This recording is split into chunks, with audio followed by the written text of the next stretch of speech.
Quan vam fer el plantejament de coses del cos pel Tatano, vam pensar que per nens de 5 o 6 anys podríem explicar el que és el seu organisme, perquè el coneguessin, basant-nos en 3 eixos, que són les estructures, ossos, músculs, etc., les reaccions, que són pessigolles, agulletes o el formigueig, i els sentits, la vista, el tacte, els 5 més bàsics, però també sentits com l'equilibri. Em baso bastant amb la il·lustradora Cristina Los Santos. Se'ns acuden idees d'il·lustració que penso que pels nanos són molt explicatives.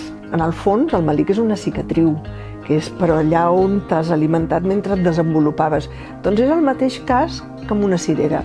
I amb aquesta imatge crec que il·lustra molt bé quina és la funció i ho expliques a l'abast d'un nen de 5 o 6 anys. Apel·lar al seu propi cos per ells és bo, els aproxima.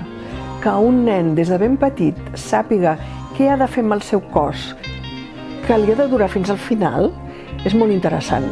La idea de parlar de les emocions, dels sentiments, a nanos de 4, 7, 8 anys, perquè ens semblava que potser era una cosa que no es feia gaire, no?